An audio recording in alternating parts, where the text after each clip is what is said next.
तो चलिए complex number का ये पहला अपना फर्स्ट लेक्चर है, तो इसमें हम बहुत ही बेसिक बातें करेंगे।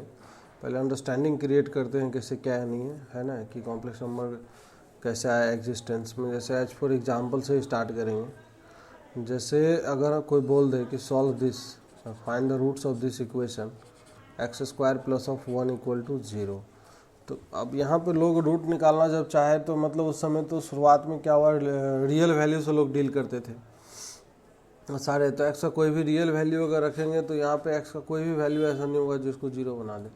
लोग फिर भी इसको ज़बरदस्ती सॉल्व किया, तो इसको लिखा x² इक्वल टू -1। अब यहाँ से अगर x का वैल्यू लिखेंगे तो ये चीज़ जिस तरीके से plus minus under root of -1।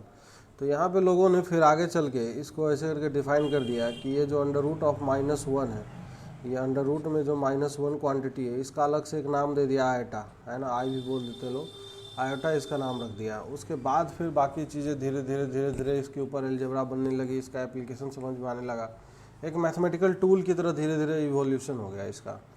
अब एक्चुअली में ये जो आयोटा है, पहले इसके बारे में थोड़ा सा अलजेब्रा कुछ हल्का फुल्का चीज़ें पता होना चाहिए। जैसे अगर बात करें कि आयोटा के पावर 1 करेंगे तो आयोटा ही होगा, है ना। आयोटा स्क्वायर अगर करते हैं तो क्या वैल्यू आएगा, -1 आएगा। आयोटा क्यूब करेंगे तो क्या आएगा, दिस इज इसमें आयोटा से दोनों तरफ सेकंड वाले में मल्टीप्लाई कर लें, माइनस आयोटा। आयोटा की पावर 4 अगर करते हैं तो 1 आएगा। आयोटा की पावर 5 करेंगे तो ये फिर से ही दोनों तरफ आयोटा से मल्टीप्लाई, आयोटा। आयोटा की पावर 6 -1। आयोटा की पावर 7 माइनस में आयोटा। आयोटा की पावर 8 करेंगे तो फिर से ये 1 आ जाएगा। एक्चुअली आपको दिख रहा होगा यहाँ पे रिपीटेशन चल रहा है ना, एक्चुअली रिपीट कर रही है चीज़ें, आयोटा -1 माइनस आयोटा और 1, इस तरीके से फिर से आयोटा -1 माइनस आयोटा और ये 1, इस तरीके से चलता है। अब यहाँ से थोड़ा सा अगर ऑब्जर्वेशन करें, ये चीज़ें मैं पहले भी कहीं ना कहीं बताया ज़रूर होगा। जैसे आयोटा की पावर अगर 4n है, जैसे 4n है ना, तो 4n मतलब 4 का अगर मल्टीपल है, तो 4 का अगर मल्टीपल है तो इस केस में वैल्यू क्या आ रहा है, पावर अगर 4 का मल्टीपल है तो वैल्यू 1 आ रहा है। आयोटा की पावर 4n प्लस 1 है तो वैल्यू क्या आएगा, आयोटा आएगा। आयोटा की power this is 4n plus 2 है तो आयोटा स्क्वायर आएगा, दैट इज -1। आयोटा की पावर 4n प्लस 3 है तो ये वैल्यू क्या आएगा, this is of minus of iota, है ना। तो इस तरीके से अब आयोटा के पावर 4n प्लस 4 करेंगे तो फिर से वही आने लग जाएगा, तो इसका कोई मतलब नहीं है। अब एक्चुअली क्या है, ऐसे तो लिखा रहता है लेकिन इसको लोग ऑब्जर्व नहीं कर पाते और इसका फ़ायदा नहीं उठा पाते। एक्चुअली ये जो नंबर लिखे हुए हैं, क्या लिखा हुआ है, इसको समझना ज़्यादा ज़रूरी है। 4n प्लस 1, इक्लिस डिवीजन लेमा को याद करेंगे हम, 4n प्लस 2, 4n प्लस 3, जो क्लास 10th में पढ़ाते हैं, कि एक्चुअली 4 के रेस्पेक्ट में अगर किसी नंबर को देखा जाए, सारे नंबर को देखा जाए, तो ये ऐसे नंबर को रिप्रेजेंट कर रहा है जिसमें 4 से कम्प्लीटली डिवाइड होगा, मतलब रिमाइंडर 0 आएगा, क्योंकि प्लस में 0 है। ये रिमाइंडर 1 का रिप्रेजेंट कर रहा है, रिमाइंडर 2 वाले को, ये रिमाइंडर 3 वाले को, ऐसे याद रखना है ना। अब एक्चुअली क्या है कि इसका फ़ायदा क्या है, तो अब जैसे मान लो कि कोई भी बहुत बिग वैल्यू अगर पूछ ले कि भैया आयोटा की पावर सीधा 1001 बताओ, तो लोग इसमें थोड़ा सा इधर उधर पता नहीं क्या क्या करने लग जाते हैं। तो चुप मार के हम 1001 पावर को इसमें से देखेंगे, 4 से भाग देंगे, 4 से डिवाइड करेंगे, रिमाइंडर कितना आएगा, बस उतना दिमाग लगाएंगे।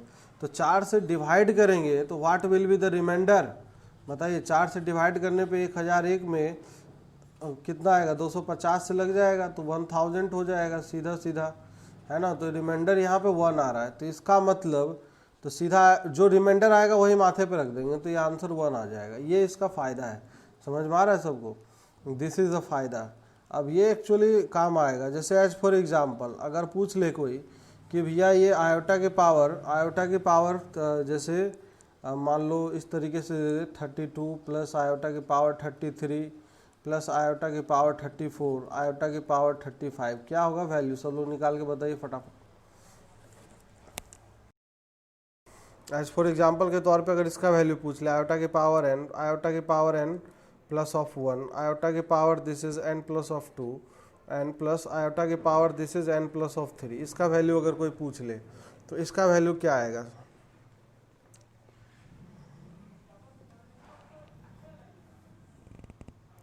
अब इसमें समझने वाली बात क्या थी, इसमें समझने वाली बात यह है कि सर अगर लगातार 4 पावर अगर दे दे, इसको एकदम हार्ड एंड फास्ट याद रखेंगे, कभी भी आयोटा की पावर लगातार 4 पावर हो, जैसे n, n+1, n+2, n+3, these are all 4 consecutive powers.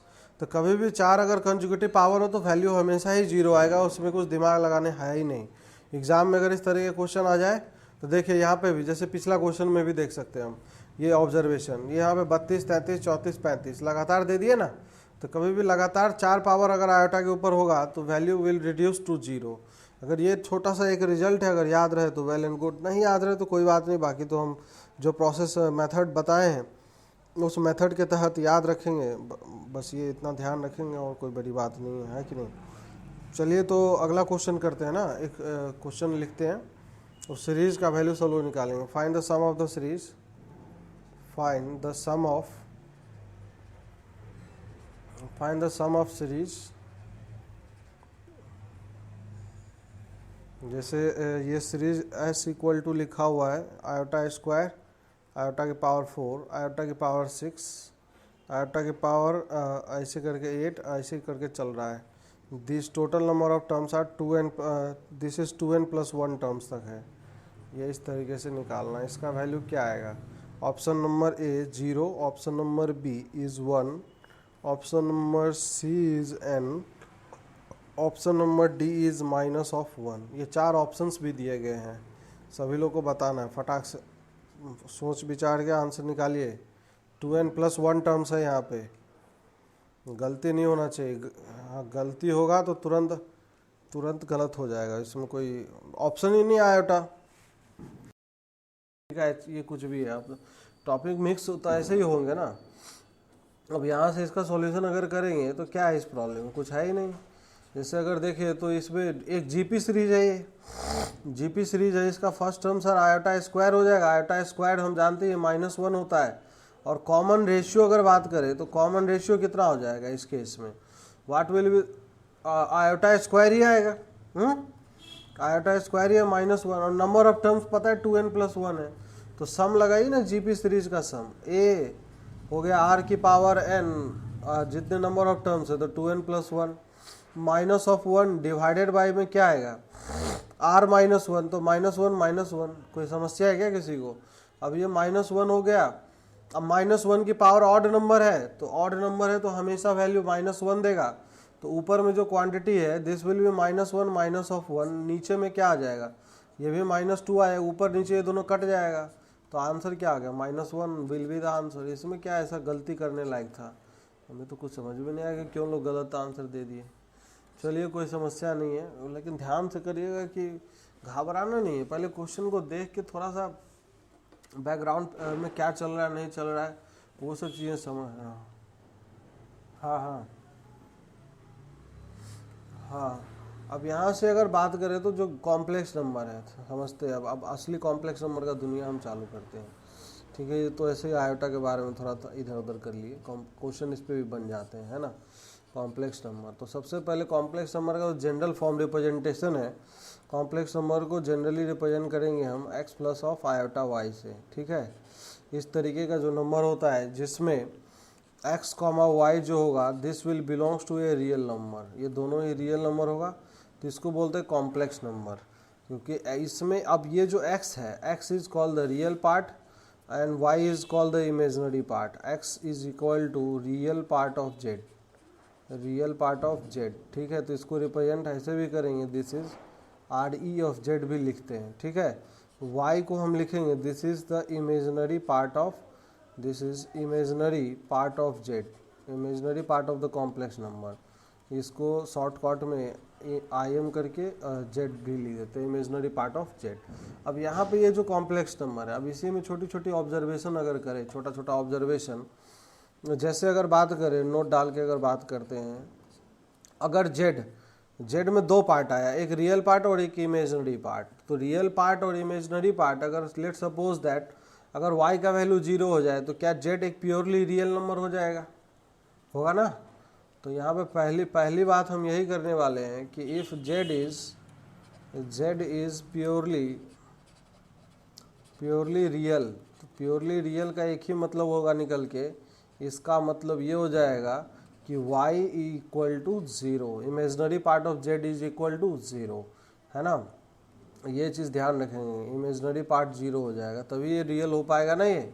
अब सेकंड इसी में सेकंड बात अगर करें, इफ़ जेड इज़, कोई बोल दे कि if Z is, this is purely imaginary, purely imaginary, छोटी छोटी बातें अभी करेंगे हम, प्योरली इमेजनरी, तो इसका मतलब क्या है कि रियल पार्ट 0 होना चाहिए, तो x इक्वल टू 0, हाँ तो मतलब real part of z must be equal to 0। अब ये सब जो है चीज़ें हैं ना, अप्लाई होगी आगे चल के, अप्लाई करेंगे हम इस चीज़ को क्वेश्चन में। कब बोल देगा कि z इज़ प्योरली रियल, तो हम कॉम्प्लेक्स नंबर का इमेजनरी पार्ट 0 कर लेंगे, z इज़ प्योरली इमेजनरी तो रियल पार्ट को 0 कर लेंगे। तो ये सब छोटी छोटी बातें अभी से हम करते चल रहे हैं। और एक चीज़ ध्यान रखना है कि कॉम्प्लेक्स नंबर जो होता है इस फॉर्मेट का ही होता है, स्टैंडर्ड फॉर्मेट, x और y दोनों रियल नंबर होता है ना। Complex number x, y belongs to the real number. लोग इसमें भी गलती कर लेते, भूल जाते हैं, आगे चल के जब बहुत सारी चीज़ें कॉम्प्लेक्स हो जाएगी, कई सारी चीज़ें बेसिक बातें दिमाग से स्लिप हो जाएगा और फिर होगा क्या ना, क्वेश्चन सब गलती करने लग जाते हैं। अच्छा, कोई एक चीज़ और, छोटा सा बात और हम करने वाले हैं यहाँ पे। जैसे अगर मल्टीप्लिकेशन करते हैं दो रूट में, अगर कोई क्वांटिटी अगर होता है, जैसे रूट में अगर कोई क्वांटिटी है, समझिएगा यहाँ पे, यहीं पे हम बात कर लेते हैं। जैसे अगर इस तरीके से लिख दे under root of A into under root of B, है कि नहीं, अंडर रूट ऑफ, इसको मैं अलग से लिखता हूँ, इस सेक्शन से अलग, थोड़ा सा सम इम्पोर्टेंट पॉइंट्स करके लिखते हैं, वो ज़्यादा सही रहेगा। Some important points. अब देखिए यहाँ पे, अब यहाँ से अगर समझते हैं तो ये जैसे अंडर रूट में a into under root of b is equal to under root of A B, ये कब डिफाइंड होता है, when this quantity is defined. कोई बता सकता है ये हमेशा डिफाइंड होता है कि a और b के सारे कुछ कंडीशन होता है, कुछ रेस्ट्रिक्शन होता है इसके ऊपर। ये तभी डिफाइंड होता है when a and b both are at least one of them, दोनों निगेटिव नहीं होना चाहिए, मतलब ऐसे भी बोल सकते हैं, है कि नहीं, मतलब नॉन निगेटिव रियल्स इस तरीके से आना चाहिए। जैसे कहने का मतलब समझिए, जैसे अगर कोई लिख दे under root of -1 into under root of -2, क्या मल्टीप्लाई कर सकते हैं क्या? बिल्कुल, यहाँ पे मल्टीप्लाई करके -2, ये सही कि गलत है सभी लोग बताएंगे। ये अगर मान लो कोई लिख दे अंडर रूट में -2 इंटू अंडर रूट ऑफ -3, ये अगर मल्टीप्लाई करके कोई सर अगर ऐसे लिख दे अंडर रूट ऑफ 6, ये सही कि गलत? अभी देखने वाले हैं हम। अंडर रूट में -2, अंडर रूट -2, चलो ठीक है, ये तो कर ही लिए हैं। अंडर रूट में 2 into under root of 3 equal to under root of 6। इन तीनों स्टेटमेंट में से कौन सा स्टेटमेंट गलत है? ये तीनों स्टेटमेंट में से भैया कौन सा स्टेटमेंट, या सारे स्टेटमेंट सही है? सभी लोग जवाब देंगे इस चीज़ का। एक्चुअली में ये और ये स्टेटमेंट सही है, ये गलत स्टेटमेंट है। गलती से भी एग्ज़ाम में ये पूछ सकता है कोई कॉन्सेप्चुअली, कई सारे छोटे मोटे एग्ज़ाम में ये क्वेश्चन पूछ लेते हैं, चाहे आपसे भी पूछ सकता है, कोई बड़ी बात नहीं है भाई, कॉन्सेप्ट चेक कर रहा है ना यहाँ पे, तो कुछ भी बना के चेक कर सकता है। तो यहाँ पे ये तभी डिफाइंड रहता है कि if and only if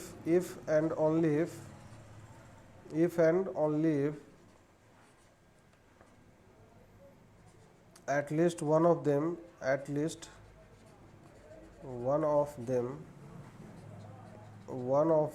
is non-negative, कम से कम दोनों में से कोई एक नॉन निगेटिव होना चाहिए। दोनों निगेटिव रहेगा तो ये फॉल्स हो जाएगा। अब एक्चुअली में इसका आंसर क्या होगा वो हम देखने वाले हैं। तो एक्चुअली में under root -2 into under root of -3, इसको अगर मल्टीप्लाई करेंगे तो ये क्या आएगा? तो अभी हमने देखा है, हाँ, तो ये √2 आयोटा लिख सकते हैं हम इसको, और इसको √3 आयोटा लिख सकते हैं। कोई समस्या है क्या इसमें? नहीं है। तो ये दोनों अब आपस में मल्टीप्लाई हो सकता है, ये दोनों क्वांटिटी, तो ये हो जाएगा अंडर रूट ऑफ 6 और ये आयोटा स्क्वायर हो जाएगा, है कि नहीं? तो आयोटा का स्क्वायर आएगा तो आयोटा स्क्वायर इज -1 होगा। तो ये अंडर रूट ऑफ माइनस में under root of 6, this is the correct answer, है कि नहीं? इस तरीके से चलेंगे, गलती नहीं करेंगे। छोटी छोटी बातें हैं, बस ध्यान रखने वाली बातें हैं। अच्छा चलिए, सेकंड बात हम करते हैं, एक और चीज़, छोटा सा बात और करने वाले हैं। जैसे अगर कहीं पे ये चीज़ लिखा हो, इफ़ a² प्लस और b² इक्वल टू 0, और साथ में ये लिख दे कि a, b belongs to a real number, तो क्या यहाँ पे हम बोल सकते हैं कि इसका इम्प्लीकेशन यही होगा कि ए भी जीरो होना चाहिए and B must be also equal to zero होना चाहिए, क्योंकि यहाँ पे रियल लगा हुआ है। ये चीज़ समझिए यहाँ पे, है कि नहीं। अब यहाँ पे ये चीज़ सही बात है।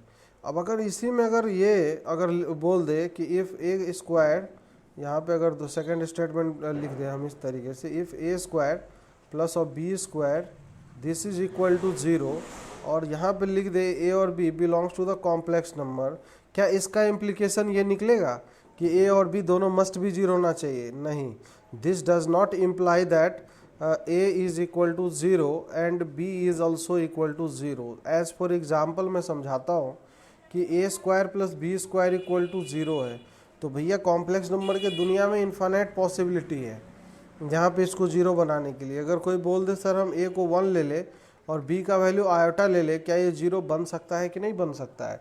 बिल्कुल बन सकता है। अगर रख के देखिए तो समझ में आएगा। ए का वैल्यू अगर 1 रखें तो 1 iota square this is 1 minus of 1 equal to zero, आ रहा है कि नहीं आ रहा है? तो इस तरीके से कहने का मतलब ये है कि कॉम्प्लेक्स नंबर के दुनिया में ये चीज़ होल्ड नहीं करेगा। समझ में आ रहा है ना। अगर ये A comma B belongs to the complex number, this does not imply that A is equal to zero and B is equal to zero. कुछ भी हो सकता है। This is one of the solution of the many solutions. बहुत सारे solution होंगे इसके। A equal to 1 B equal to iota, एक सॉल्यूशन ये भी होगा, ऐसा नहीं है। ये भी एक सॉल्यूशन है कॉम्प्लेक्स नंबर के दुनिया में। A equal to zero B equal to zero, बहुत सॉल्यूशंस है, इनफाइनाइट है। ए इक्वल टू 2 आयोटा, ये एक सेकंड इधर चला गया। ए इक्वल टू 2 आयोटा और बी इक्वल टू सर ये 2 आ गया। ये ऐसे बहुत ऐसे करके ढेर सॉल्यूशन होंगे। तो इसका मतलब this is one of the solution. लेकिन ऐसा नहीं है कि सिर्फ यही होगा। लेकिन जब रियल नंबर होगा तो रियल नंबर के केस में सिर्फ और सिर्फ यही पॉसिबिलिटी बनता है कि ए भी जीरो होना चाहिए एंड बी भी जीरो होना चाहिए। तो ये छोटी सी बात है, बस ध्यान रखेंगे। वैसे मैं ये चीज़ कई बार समझा चुका हूँ। अब यहाँ से थर्ड अगर बात करते हैं, जैसे सबसेट वाली बातें भी कई सारा पूछ सकता है, कई बार पूछ लिया जाता है। जैसे अगर हम कहाँ से स्टार्ट करें, जैसे सबसे पहले अगर बात करें रियल नंबर है, रियल नंबर का सेट समझिएगा। रियल नंबर किसका सबसेट होता है? कॉम्प्लेक्स नंबर का होता है कि नहीं होता है? सोचिएगा, सब लोग सोच विचार कर जवाब दीजिए। अगर कोई इस तरीके से लिख दे complex number is the subset of real number, ये स्टेटमेंट सही होगा? या real number is the subset of complex number, कौन सा स्टेटमेंट सही होगा? सेकंड वाला सही होगा। सेकंड वाला सोच विचार के यहाँ पे, क्योंकि कॉम्प्लेक्स नंबर का दुनिया बहुत बड़ा है, वो उसमें सब कुछ है। जब इमेजिनरी पार्ट हम जीरो कर देंगे तो कम्प्लीटली प्योरली रियल नंबर आ रहा था। तो इसलिए हम बोल सकते हैं कि all the real number is the subset of the complex number. इस तरीके से बन सकता है। अच्छा, इसका एक सीक्वेंस बनाते हैं, एक सीरीज बनाते हैं पूरा का पूरा इस तरीके से। जैसे सबसे ऊपर हो गया सर कॉम्प्लेक्स नंबर, इसका सबसेट होगा sir real number. Real number का सबसेट कौन होता है? बहुत सारा होगा। और रैशनल नंबर सोच लीजिए, क्यू मतलब रैशनल नंबर, क्यू से रैशनल नंबर को रिप्रेजेंट करते हैं। रैशनल नंबर सबको पता है ना भैया क्या होता है?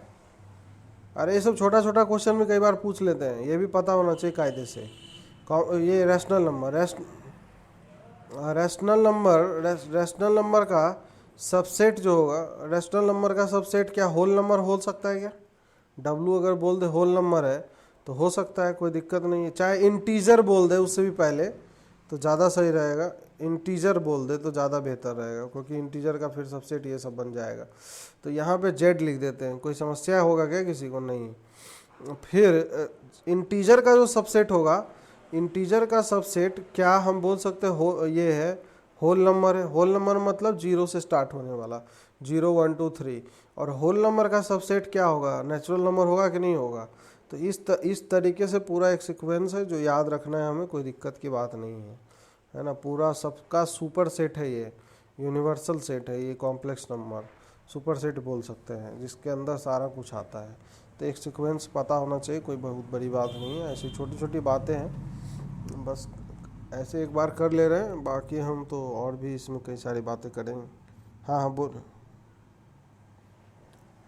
क्यों अपोजिट साइन में मतलब?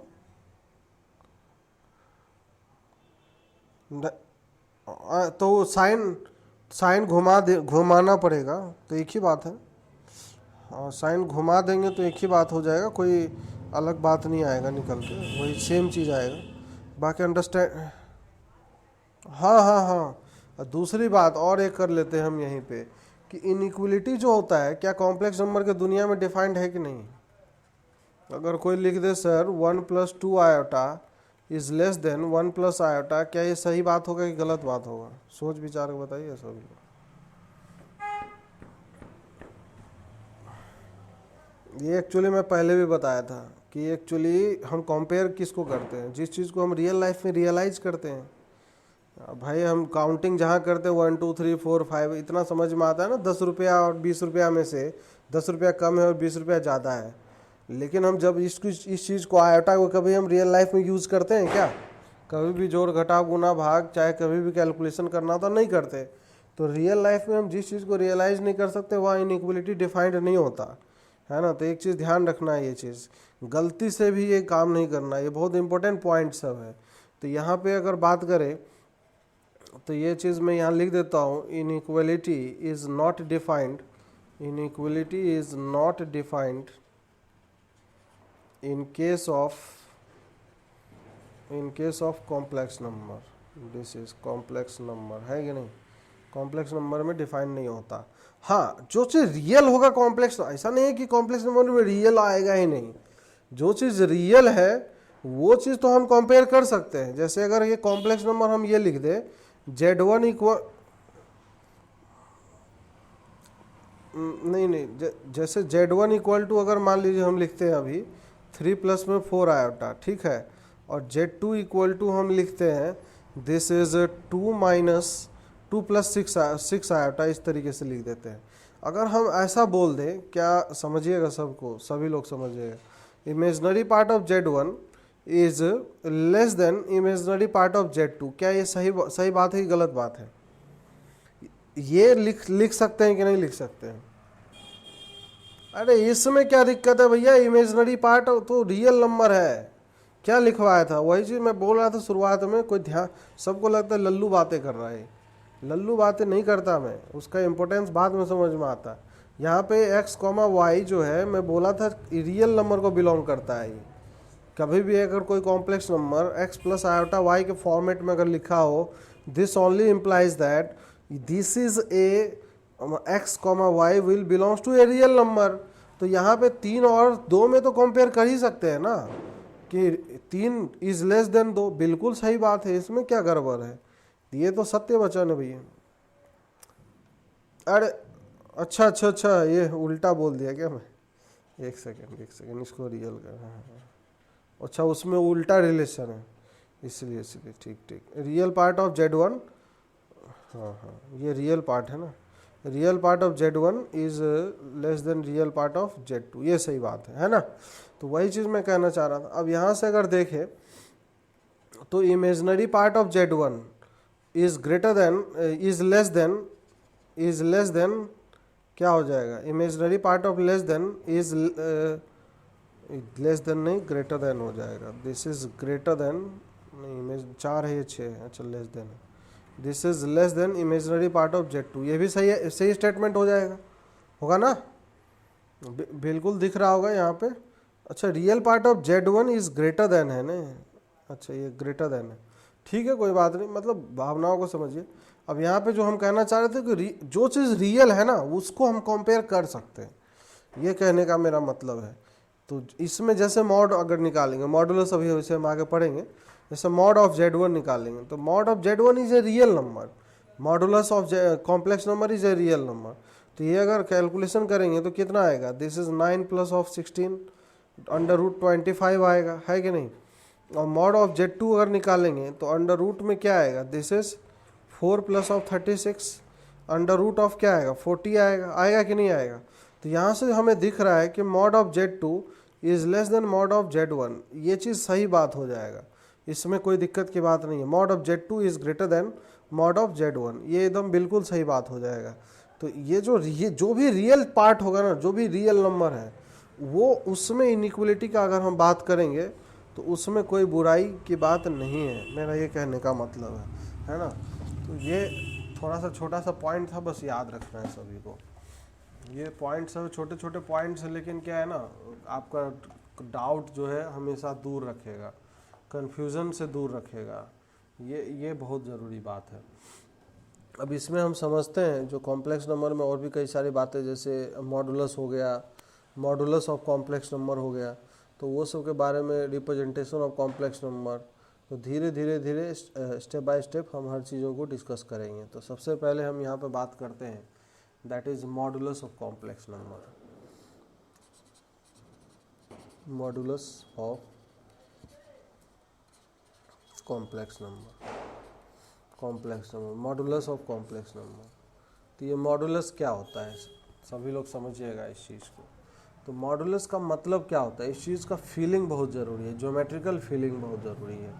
जैसे अगर बात करें तो कॉम्प्लेक्स नंबर को रिप्रेजेंट भी करने के लिए अलग एक प्लेन का इस्तेमाल किया जाता है, इसका नाम हम देते हैं कॉम्प्लेक्स प्लेन, बोल देते हैं कॉम्प्लेक्स प्लेन, क्योंकि अलग ही एक नंबर है, ये रियल प्लेन नहीं है ये कॉम्प्लेक्स प्लेन, या इसी को आर्गेंट प्लेन भी बोलते हैं, एक ही बात है। अगर कॉम्प्लेक्स प्लेन लिख दे या आर्गेंट प्लेन तो एक ही बात है ना, आर्गेंट प्लेन। अब इस चीज़ में समझने की बात क्या है, कॉम्प्लेक्स प्लेन जैसे अगर बात कर लें तो ये अपना इस तरीके से इसमें भी बनता है कि इमेजिनरी एक्सिस, और ये बनेगा अपना real axis, this is real axis. तो जैसे कोई कॉम्प्लेक्स नंबर है z equal to X plus में आयोटा वाई, तो इसमें जो x है, x आएगा रियल पे और y आएगा इमेजनरी पे, है ना। तो इस तरीके से इसका रिप्रेजेंटेशन होगा। तो लेट सपोज दैट ये रियल एक्सिस के पैरेलल डिस्टेंस है तो x, ये y, तो ये जो कॉम्प्लेक्स नंबर है z, इसको x प्लस में आयोटा y इस तरीके से लिख देते हैं। अब इसी कॉम्प्लेक्स नंबर का जो ओरिजिन से आर्गेंट प्लेन पे या कॉम्प्लेक्स प्लेन पे ये जो डिस्टेंस होता है, this distance is called the mod of the complex number, modulus of the complex number. तो मॉडुलस का सीधा सीधा मतलब होता है कुछ नहीं है, बस इस चीज़ को अगर दिमाग में सेट कर लिए ना तो क्वेश्चन ही गलत नहीं होगा। Modulus of complex number, complex number is equal to distance of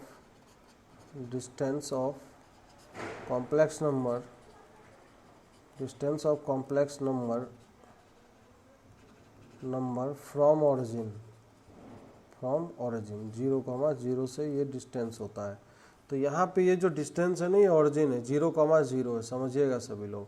तो अब ये जो डिस्टेंस अगर हमें पता है x है और ये डिस्टेंस हमें पता है कि y है, तो ये डिस्टेंस तो हम निकाल ही सकते हैं ना। तो ये mod of z equal to यहाँ से क्या निकल के आएगा, दिस इज ये डिस्टेंस पर, यहीं से समझ में आ रहा है, this is under root of क्या हो जाएगा, X square plus of Y square आ जाएगा, है ना। अब ये क्या है, एक रियल नंबर है ना, बिल्कुल under root of X square plus Y square. तो हमेशा ध्यान रखेंगे mod of Z is a real number, एक ये प्योरली रियल नंबर है, इसमें कोई शंका ही की बात नहीं है कि नहीं। तो ये चीज़ है, कभी भी कोई कॉम्प्लेक्स नंबर का मॉडुलस ऑलवेज एक डिस्टेंस को रिप्रेजेंट करता है कॉम्प्लेक्स नंबर के दुनिया में। अगर कॉम्प्लेक्स नंबर के दुनिया में कभी भी अगर हम बात करेंगे, कहीं भी मॉड अगर दिखेगा तो mod only implies the distance of that complex number, जो उसके अंदर में जो भी आएगा दैट इज वो हो जाएगा उसका डिस्टेंस का मतलब। और डिस्टेंस कहाँ से है, ओरिजिन से है ना। ये हाँ, ये याद रखें। अभी हम इसका जब वेक्टोरियल रिप्रेजेंटेशन या वेक्टोरियल कॉन्सेप्ट समझेंगे तो और भी चीज़ें समझ में आएगा, उसमें कोई ऐसा नहीं है कि बहुत टफ काम हम करने वाले हैं, कुछ नहीं है, बहुत सिंपल बातें हैं, छोटी छोटी बातें अभी कर रहे हैं बस कि अंडरस्टैंडिंग बने पहले, फिर हम करेंगे इसमें कई सारी बातें करेंगे। फिर अगला हम बात करने वाले हैं conjugate of complex number, conjugate of complex number, conjugate of complex number. तो कॉन्जुगेट तो पता ही होगा सबको, क्या होता है एक्चुअली में कॉन्जुगेट। पहले हम डायग्राम से ज्योमेट्रिकली समझते हैं कि व्हाट इज़ द कॉन्जुगेट। ये है अपना इमेजिनरी एक्सिस और ये है अपना रियल एक्सिस। और कोई complex number, let suppose that यहाँ पे है जैसे अगर z बोल दे z equal to X plus में आयोटा वाई है ना, तो इसका कॉन्जुगेट अगर निकालेंगे तो कॉन्जुगेट का मतलब होता है जो इमेजनरी पार्ट है, इमेजनरी पार्ट का साइन चेंज हो जाएगा। तो यहाँ पे प्लस वाई है इमेजनरी पार्ट, तो ये हो जाएगा माइनस में वाई, एक्स माइनस में आयोटा वाई। तो यहाँ से अगर हम देखने की कोशिश करें, अगर ये complex number Z x plus में आयोटा वाई है तो एक्स माइनस आयोटा वाई किधर होगा बताइए सभी लोग। तो माइनस आयोटा वाई मतलब ये नीचे की तरफ आएगा, है कि नहीं। तो नीचे की तरफ ये इस तरीके का कॉम्प्लेक्स नंबर हमें दिखाई देगा यहाँ पे जेड कॉन्जुगेट। तो एक्चुअली में हमें ज्योमेट्रिकली क्या दिख रहा है कि इसका ये इमेज है। अगर हम इसको मिरर की तरह ट्रीटमेंट करें कि ये अगर मान ले कि सर ये मिरर है, ये इसको अगर मिरर की तरह मान ले, this is the plane mirror, तो हमें क्या दिखाई देगा कि रियल एक्सिस में कॉम्प्लेक्स नंबर का जो इमेज आ रहा है दैट इज द कॉन्जुगेट, है ना, ज्योमेट्रिकली इसका ये मतलब है ना। तो इस तरीके से चलेगा। अब जैसे इधर अगर बात करें तो ये वाला जो कॉम्प्लेक्स नंबर है इसके जस्ट अपोजिट, तो ये वाला कॉम्प्लेक्स नंबर क्या हो जाएगा, this is minus X plus iota Y होगा। समझ में आ रहा है सबको, नहीं आ रहा है समझ में, आ रहा है कि नहीं आ रहा है। अब इस तरीके से हाँ, तो ये है एक्चुअली में this is minus of X plus of iota Y. अच्छा, और ये जो कॉम्प्लेक्स नंबर होगा ये इधर की तरफ, यहाँ पे सभी लोग देखेंगे ये जो कॉम्प्लेक्स नंबर होगा चारों क्वाड्रेंट में minus X minus iota Y. तो अगर ये जेड है तो क्या हम इसको क्या बोल सकते हैं, इसको माइनस जेड बोल सकते हैं क्या, माइनस जेड। अगर इसको माइनस जेड बोलेंगे तो ये जो कॉम्प्लेक्स नंबर इसको क्या कहेंगे, इसको सभी लोग बताइए सोच के, सभी लोग सोच के बताएंगे इस, हाँ माइनस जेड कॉन्जुगेट बोलेंगे। समझ में आ रहा है ये, this is minus of Z conjugate. तो अगर बोल दे एग्जाम में इस तरीके का छोटा क्वेश्चन बन सकता है यहाँ पे, इस बहुत ही छोटा क्वेश्चन एज फॉर एग्जाम्पल, जैसे जेड एक कॉम्प्लेक्स नंबर लिख देगा, एक लिख देगा सर जेड कॉन्जुगेट लिख देगा, एक लिख देगा माइनस में जेड और एक माइनस ऑफ जेड कॉन्जुगेट लिख देगा। विल फॉर्म क्या फॉर्म करेगा, पहला ऑप्शन सर एक क्वाड्रिलेटरल फॉर्म करता है, बिल्कुल quadrilateral. Option number B sir rectangle, option number C sir square. क्या बना रहा है, क्या है, option number D all of this, all of. क्या है भैया ये, सब लोग सोच के जवाब दीजिए क्या बना। अच्छा ये क्या है एक्चुअली में, रेक्टेंगल है, सोच के सब लोग जवाब, ये रेक्टेंगल है कि स्क्वायर है एक्चुअली में। ऑल रेक्टेंगल्स आर स्क्वायर, ये तो पता ही होगा, लेकिन all squares are not rectangle. हाँ तो क्वाड्रिलेटरल का ही पार्ट टाइप होता है ये रेक्टेंगल, रेक्टेंगल का ही फिर नेक्स्ट पार्ट होता है, स्पेशल पार्ट होता है स्क्वायर, है ना। तो एक्चुअली में अगर वन ऑफ मोस्ट अप्रोप्रिएटली अगर बात करें तो ये क्या बनाएगा, ये डिस्टेंस और ये डिस्टेंस बराबर है कि नहीं है, अरे बराबर है भैया, बराबर है। ये डिस्टेंस, ये सब के सब इक्वल डिस्टेंस तो है यहाँ पे। तो एक्चुअली में क्या बना रहा है, ऐसा ऑप्शन तो खैर एग्जाम में कन्फ्यूजन वाला देगा नहीं। वैसे यहाँ पे अगर एक ही ऑप्शन मारना हो तो डी मारते, है ना, लेकिन मोर स्पेसिफिकली अगर बात करें तो ये क्या बनाएगा, स्क्वायर बनाएगा कि नहीं बनाएगा, तो ये इस तरीके से बना देगा। तो ऐसे छोटा सा एक प्रॉब्लम बहुत बनते हैं कॉम्प्लेक्स नंबर के अंदर। अब देखिए ऑब्जर्वेशन, और जहाँ तक कि जितना ज़्यादा अच्छा ऑब्जर्वेशन होगा, जितना बढ़िया ऑब्जर्वेशन होगा, कॉम्प्लेक्स नंबर उतना आसान लगेगा। ज्योमेट्रिकली जितना अच्छे से समझ में आएगा, इसमें ज्योमेट्रिकल फीलिंग बहुत ज़रूरी है। बड़े बड़े प्रॉब्लम्स तुरंत सॉल्व होंगे, छोटे छोटे में सॉल्व हो जाएगा, है ना। चलिए अब यहाँ से हम देखते हैं कुछ बातें हम यहाँ से, हाँ वाई और एक्स इक्वल, अरे ये डिस्टेंस देखो ना, ये डिस्टेंस हमें तो पूरे साइड का लेंथ देखना पड़ेगा ना। ये डिस्टेंस, अच्छा एक सेकंड कुछ गड़बड़ है क्या इसमें, एक सेकंड हाँ थोड़ा सा मुझे लग रहा है, इसकी बातों में थोड़ा सा दम लग रहा है। ये जो डिस्टेंस है, अगर ये डिस्टेंस अगर एक्स है तो ये डिस्टेंस क्या हो जाएगा एक्स, और सिमिलरली ये डिस्टेंस अगर वाई है तो ये भी डिस्टेंस y हो जाएगा, है कि नहीं। तो एक्स वाई जब इक्वल होंगे तब ये बनाएगा स्क्वायर बनाएगा, हाँ सही बात है। ये y हो जाएगा और ये भी क्या आएगा, y आएगा। इस तरीके से। अब यहाँ पे ये भी x हो जाएगा और ये भी x हो जाएगा, तो ये डिस्टेंस तो 2x है और ये डिस्टेंस कितना है 2y है। हाँ, यहाँ पे एक चीज़ है, स्क्वायर नहीं, मोर स्पेसिफिकली यहाँ पे क्या हो जाएगा, अगर हम बात करेंगे तो इस केस में रेक्टेंगल आएगा। दिस इज, यहाँ पे हम बोलेंगे दिस इज ए रेक्टेंगल।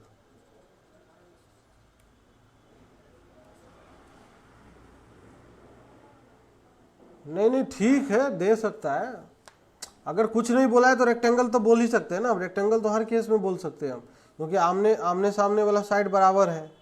हमें स्क्वायर तो तब बोलेंगे ना जब हमें ये दिया हो कि x is equal to Y, अगर ऐसा हो कि if x is equal to Y दिया हो, है ना, x इक्वल टू वाई अगर दिया रहेगा तो मतलब कहने का मतलब real part of z equal to imaginary part of z, है ना।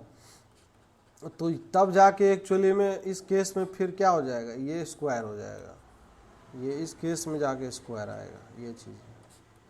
तो ठीक है, इसका भी कहना सही है, मैं तो जल्दी जल्दी में लिख दिया था। चलो बढ़िया है। अब नेक्स्ट अगर बात करते हैं तो इसमें एक छोटा सा बात और करते हैं, एक रिजल्ट की तरफ हम बढ़ते हैं। जैसे अगर बात करें कॉम्प्लेक्स नंबर z है, अगर z को हम z कॉन्जुगेट से अगर मल्टीप्लाई करेंगे तो ये क्या आएगा, ये x प्लस में आयोटा y है और ये हो जाएगा this is x minus of iota y आएगा।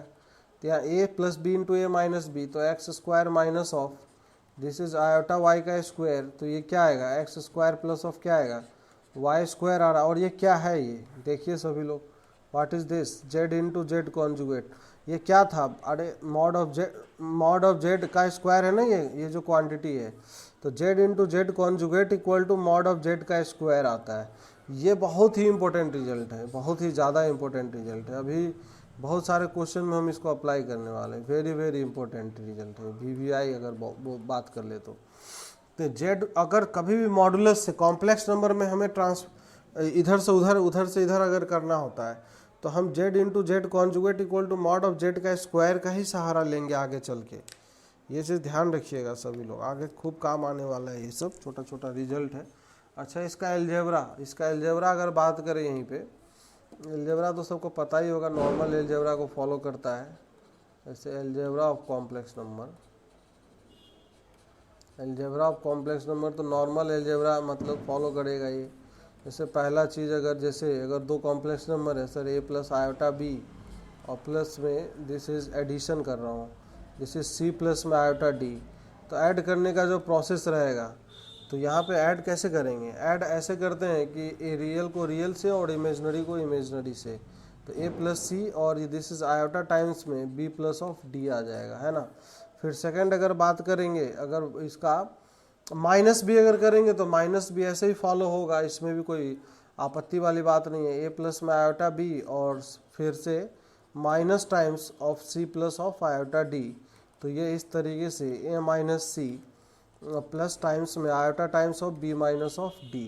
अगर तीसरा बात मल्टीप्लिकेशन किया जाए तो a प्लस में आयोटा b नॉर्मल एलजेब्रा को फॉलो करता है। ये नॉर्मल जैसे अर्थमेटिक वाला जो एलजेब्रा होता है उसको फॉलो करेगा। रियल को रियल से मल्टीप्लाई करेंगे, फिर रियल को इमेजनरी से मल्टीप्लाई करेंगे, तो यहाँ पे ए सी आएगा, फिर आयोटा टाइम्स में ए डी आएगा, फिर अगर मल्टीप्लाई करेंगे आयोटा टाइम्स में बी सी और iota into iota that is iota square आएगा और ये चीज़ बी डी हो जाएगा, है ना, plus iota square. Iota square का वैल्यू क्या होता है -1।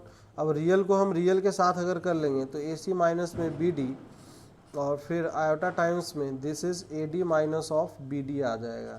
तो इस तरीके से अपना जो सारा का सारा कैलकुलेट, कहीं कुछ गड़बड़ लग रहा है, एक second, A C plus A C minus of B D और जो रियल सेक्शन का है ए डी और बी सी होगा आयोटा टाइम्स में B C, this is B सी।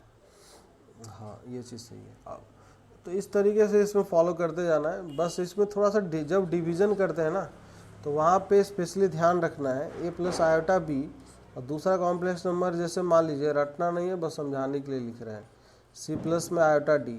अब यहाँ पे क्या है, इसके कॉम्प्लेक्स के कॉन्जुगेट से जैसे मल्टीप्लाई करेंगे तो नीचे में रियल आ जाएगा, नीचे में रियल बन जाएगा और आयोटा से इंडिपेंडेंट ये एक्सप्रेशन आ जाएगा, ए प्लस में आयोटा बी बन जाएगा और ऊपर जो हो जाएगा दिस इज सी माइनस में क्या हो जाएगा, this is C minus of iota D, और इसी के कॉन्जुगेट से ऊपर नीचे मल्टीप्लाई हुआ है तो C plus iota D into this is C minus of iota D. तो अभी अभी हमने देखा है ये मॉड ऑफ जेड का स्क्वायर आता है।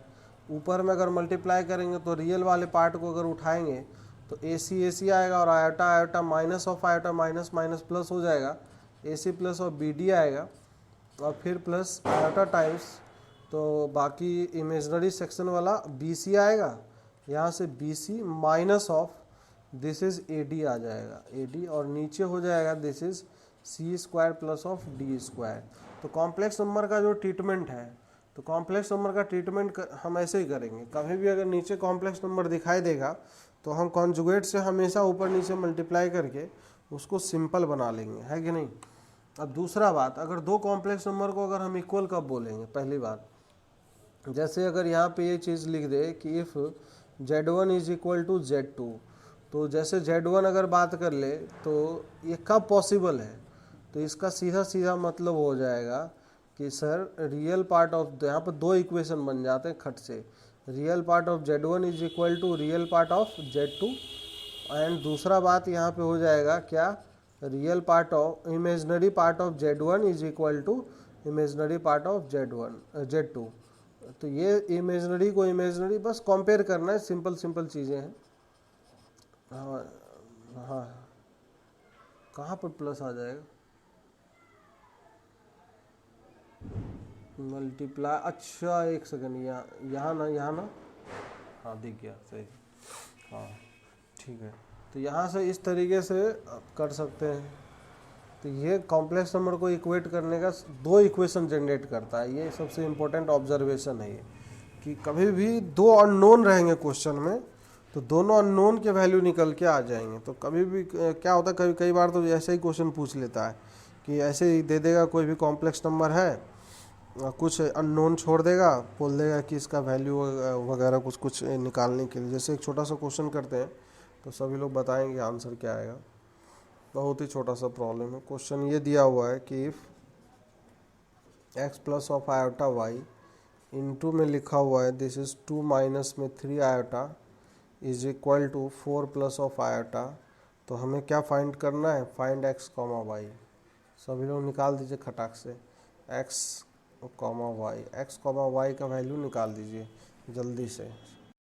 देखिए तो पहला प्रॉब्लम तो हो ही गया होगा ना, जैसे x प्लस आयोटा वाई है इधर, तो हम क्या करेंगे फर्स्ट वाले प्रॉब्लम में सॉल्व करने के लिए अगर बात करें ना तो बहुत सिंपल तरीके से हो जाएगा सॉल्व, कुछ करना ही नहीं। एक तो मल्टीप्लाई करके भी इक्वेट कर सकते हैं, या तो अगर सीधा x प्लस आयोटा वाई को हम लिख देंगे 4 प्लस ऑफ आयोटा अपॉन में क्या लिखेंगे 2 माइनस में 3 आयोटा लिखेंगे। अब यहाँ से ये जो क्वांटिटी है इसको सिंप्लीफाई कर लेंगे, तो ये सब जो लिखा हुआ है दिस इज 4 प्लस आयोटा, इससे कॉन्जुगेट से अगर मल्टीप्लाई करेंगे तो ऊपर में 2 प्लस 3 आयोटा और नीचे में A square plus B square आ जाएगा, तो A square plus B square 4 plus 9 13 आ जाएगा। ऊपर अगर मल्टीप्लाई कर लेंगे तो ये रियल वाला पार्ट एक तरफ और इमेजनरी वाले पार्ट को एक तरफ, तो ये हो जाएगा 8 माइनस 3, तो ये 5 आ जाएगा, प्लस आयोटा टाइम्स में अगर बात करेंगे तो आयोटा टाइम्स कितना आएगा, दिस इज 12 प्लस ऑफ 2 14 आएगा, तो यहाँ पे 14 आ जाएगा और नीचे यहाँ पे भी 13 आ जाएगा, यहाँ पे भी 13 आ जाएगा। तो हो गया। अब इक्वेट कर लेंगे तो x का वैल्यू सर 5/13 डायरेक्टली आएगा, और जो y का वैल्यू है दिस इज 14/13 आ गया। आया कि नहीं आया, तो कुछ करना ही नहीं था पहले वाले प्रॉब्लम में, तो सिंपल काम करना था। तो ये फर्स्ट पार्ट का सॉल्यूशन हो गया। नाउ सेकेंड पार्ट में अगर बात करेंगे तो सेकेंड वाले पार्ट में इस प्योरली रियल दिया हुआ है, प्योरली रियल है, तो इस थीटा का वैल्यू क्या आएगा उस चीज़ को हमें कैलकुलेट करना है। तो हमने बताया कि अगर कोई जेड कॉम्प्लेक्स नंबर है इज़ प्योरली रियल है, अभी शुरुआत में बता रहा था मैं, if Z is purely real, तो इसका सीधा सीधा क्या मतलब है बताइए। प्योरली रियल का मतलब क्या है, जेड इक्वल टू अगर कोई complex number X plus iota Y है तो इसका मतलब वाई वाला जो सेक्शन है वो जीरो होना चाहिए ना, इसका मतलब imaginary part of Z must be equal to zero. तो हम क्या करेंगे ना, जेड को सिंप्लीफाई करेंगे, तो जेड को सिंप्लीफाई कर लेंगे तो काम हो जाएगा। तो जेड इक्वल टू जो है इस तरीके से, दिस इज 3 प्लस में 2 आयोटा और ये साइन ऑफ थीटा और इसी के कॉन्जुगेट से मल्टीप्लाई कर दे रहे हैं, तो ये हो जाएगा sir 1 plus 2 iota sine theta. ये आदत में डाल लेना है कि कभी भी कॉम्प्लेक्स नंबर में क्वेश्चन डील करना है तो नीचे से आयोटा को हटाना है, तो ये हो जाएगा 1 प्लस में नीचे क्या हो जाएगा 4, this is sine square theta आ जाएगा। कोई समस्या है किसी को? अब हमें देखिए जेड को पूरा सिंप्लीफाई करने की आवश्यकता नहीं है, यहाँ पे सिर्फ हम imaginary part of Z consider करेंगे। तो इमेजनरी पार्ट ऑफ जेड अगर कंसिडर करेंगे, ये किसका नॉइज आ रहा है, बहुत ज़्यादा नॉइज आ रहा है, किसी का नॉइज अगर एक प्रियंका जी आपका यार थोड़ा सा नॉइज। चलिए अब यहाँ से अगर बात करते हैं तो यहाँ पे इमेजनरी पार्ट ऑफ जेड, तो इमेजनरी पार्ट ऑफ जेड अगर उठाएंगे तो यहाँ से क्या आएगा, यहाँ से 6 आएगा, है ना, तो 6 और यहाँ से क्या आएगा 2 आएगा, तो मतलब क्या आ जाएगा 8 साइन थीटा अपॉन में नीचे 1 plus 4 this is sine square of theta equal to 0 हो जाएगा। तो यहाँ से हमें दिख रहा है 8 sine theta is equal to 0, तो साइन थीटा इक्वल टू 0 आज ही हम पढ़े हैं, थीटा इक्वल टू क्या आ जाएगा n पाई आ जाएगा। आंसर आएगा कि नहीं आएगा? तो इस तरीके से सारे टॉपिक्स इंटीग्रेटेड वे में चलता है। अगर एक दो टॉपिक मान लीजिए क्लियर है, बाकी चीज़ें नहीं आता है, तो फिर दिक्कत हो जाएगा, फाइनल आंसर तक नहीं पहुंच पाएंगे हम। तो क्वेश्चन छोटे छोटे ही आएंगे एग्जाम में, कुछ ज़्यादा भयंकर प्रॉब्लम नहीं आते हैं, ऐसे इसी टाइप के प्रॉब्लम आपको मैक्सिमम दिखाई देंगे। और पॉकी प्रॉब्लम करने के लिए जितना प्रैक्टिस करेंगे तो बेहतर रहेगा, है कि नहीं? सभी लोग प्रैक्टिस करिए, क्वेश्चन जितना अधिक से अधिक मात्रा में प्रैक्टिस हो सकता है प्रैक्टिस ज़रूर करिए, क्योंकि वही काम आने वाला है। और कुछ काम नहीं आता ज़्यादा एग्ज़ाम टाइम पे, है ना, जो अपने अंदर स्किल क्वेश्चन से हम सीखते हैं, जूझते हैं, नहीं होता है, बार बार समझने का हम प्रयास करते हैं, कोशिश करते हैं। तो जब इस तरीके से चीज़ें चलती है तो फिर धीरे धीरे धीरे चीज़ें अपने आप क्लियर होने लगता है। कई सारी चीज़ें तो जब हम करने लगते हैं, पढ़ने लगते हैं, खुद से करने लगते हैं, तो खुद ही डाउट भी खुद ही क्लियर होने लगता है। जब प्रयास करते हैं तब होता है ये सब चीज़। अब चलिए, अब अगला जो है ना कॉम्प्लेक्स नंबर का, डिफरेंट फॉर्म्स ऑफ रिप्रेजेंटेशन है कॉम्प्लेक्स नंबर का। तो पहले हम थोड़ा सा उसके बारे में जान लेते हैं, है ना। Representation of complex number in different forms, है ना। तो रिप्रेजेंटेशन ऑफ हेडिंग डाल रहा हूँ मैं, representation of complex number, representation of complex number in different forms, अलग अलग फॉर्म में जो रिप्रेजेंटेशन है इस चीज़ को समझते हैं। तो आप समझ, इसमें सबसे पहला जो हम पढ़ने वाले हैं ना, that is polar form representation. This is called the polar form representation. Polar form थोड़ा सा मुश्किल पड़ता है लोगों को अगर एक चीज़ समझ में नहीं आता है। तो पोलर फॉर्म में क्या होता है ना, सिंपली कॉम्प्लेक्स नंबर का हमें चाहिए होता है इसमें आर्गुमेंट, और ये चाहिए होता है मॉडुलस। तो मॉडुलस निकालना तो हम जान गए कि भाई रियल पार्ट और इमेजनरी पार्ट निकाल के under root of that X square plus of Y square आ जाएगा। लेकिन इसमें प्रॉब्लम फंसता है आर्ग्यूमेंट निकालने में। तो आर्ग्यूमेंट को हम पहले समझते हैं। What is called the argument of the complex number, argument of Z, इसको हम अच्छे से समझेंगे, है ना। आर्ग्यूमेंट ऑफ जेड कुछ है नहीं, लेकिन अगर अच्छे से समझ में नहीं आया तो फिर क्या होता है, हमेशा के लिए तकलीफ रहता है। तो आर्ग्यूमेंट ऑफ जेड के बारे में हम पहले चर्चा करेंगे, है ना। तो आर्गुमेंट ऑफ जेड जैसे एंगल का ही कॉन्सेप्ट है। एक्चुअली क्या है ना, पहले जैसे कोई कॉम्प्लेक्स नंबर है, ये आर्गेंड प्लेन है अपना, तो इसमें भी जैसे कोई कॉम्प्लेक्स नंबर है, यहाँ पे इसको रिप्रेजेंट करने के लिए इसका डिस्टेंस ऑरिजिन से चाहिए, और ये जो लाइन है, ये जो वेक्टर है, ये कितना एंगल बना रहा है, ये इससे रियल एक्सिस से, पॉजिटिव रियल एक्सिस से, वही इसका आर्गुमेंट है। ये दिस इज द थीटा। तो हमें ये दोनों चाहिए होता है, आर चाहिए होता है और आर थीटा चाहिए होता है। आर और थीटा अगर मिल गया तो कहानी ख़त्म हो जाएगा, है ना, इसका रिप्रेजेंटेशन हो जाएगा। तो यहाँ से ही समझ में आ रहा होगा कि अगर ये आर है, ये थीटा है, इसका अगर ये कंपोनेंट लेंगे तो ये आर कॉस थीटा हो जाएगा। सही बात है क्या?